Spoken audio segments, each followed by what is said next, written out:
नेपाल की राजनीति में नैतिकता बनाम सत्ता की बहस एक बार फिर से तेज हो गई है।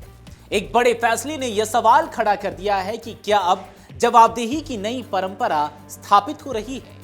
आखिर ऐसा क्या हुआ कि नेपाल के गृह मंत्री सुदुन गुरुङ ने पदभार संभालने के महज 26 दिन बाद ही गृह मंत्रालय से इस्तीफा दे दिया है।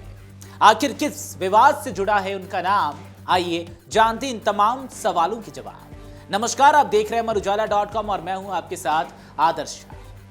दरअसल नेपाल की सियासत में एक बड़ा घटनाक्रम सामने आया है, जहां देश के गृह मंत्री सुदुन गुरुङ ने अपने पद से इस्तीफा दे दिया। उन्होंने यह फैसला नैतिक जिम्मेदारी लेते हुए और अपने वित्तीय निवेशों की निष्पक्ष जांच सुनिश्चित करने के लिए किया है।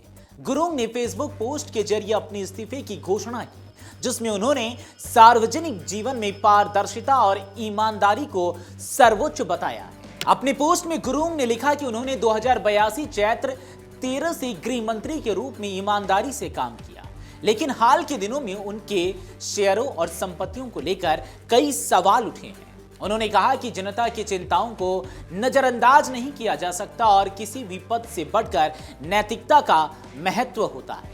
उनके मुताबिक जनता का विश्वास ही किसी भी नेता की सबसे बड़ी पूंजी है। गुरुङ ने अपने इस्तीफे में जेन जी यानी कि नई पीढ़ी का भी जिक्र किया। उन्होंने कहा कि आज के युवा पारदर्शिता, सुशासन और जवाबदेही की मांग कर रहे हैं और नेताओं को इस कसौटी पर खरा उतरना होगा। उन्होंने यह भी कहा कि पद पर बने रहने के हितों का टकराव हो सकता था, इसलिए निष्पक्ष जांच के लिए पद छोड़ना जरूरी था। उन्होंने अपने बयान में उन 46 लोगों के बलिदान को भी याद किया, जिनके संघर्ष से वर्तमान सरकार का गठन हुआ। गुरुङ के मुताबिक जब सरकार पर सवाल उठते हैं तो उनका जवाब नैतिकता के जरिए ही देना चाहिए। उन्होंने मीडिया, युवाओं और आम नागरिकों से अपील की कि वे ईमानदारी के रास्ते पर चले और बदलाव के लिए आत्मशुद्धि को अपनाएं।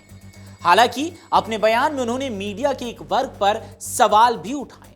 उन्होंने कहा कि कुछ मीडिया कर्मियों के पसंदीदा शेयरों की जानकारी भी समय आने पर सामने आएगी। इसके जरिए उन्होंने संकेत दिया कि केवल नेताओं ही नहीं बल्कि अन्य संस्थाओं की जिम्मेदारी भी और जवाबदेही भी जरूरी है।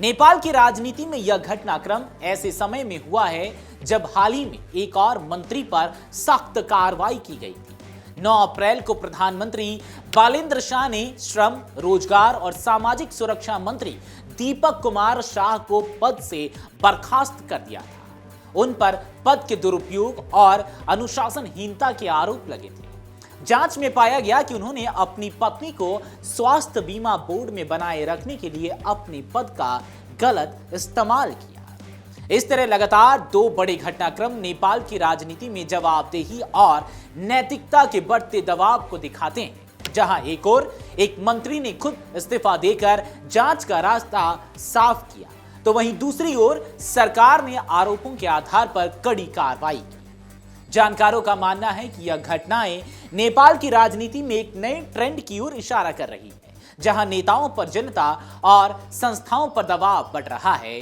अब यह देखना अहम होगा कि सुदुन गुरुङ के इस्तीफे के बाद जांच किस दिशा में जाती है और क्या इससे राजनीतिक पारदर्शिता को और भी मजबूती मिलती है। नेपाल के गृह मंत्री के इस्तीफे पर आपकी क्या राय है, कमेंट सेक्शन में जरूर बताते जाएं। अगर आप ये वीडियो YouTube पर देख रहे हैं तो हमारे चैनल को सब्सक्राइब कर बेल आइकन दबाएं और Facebook पर देख रहे हैं तो हमारे पेज को लाइक करें।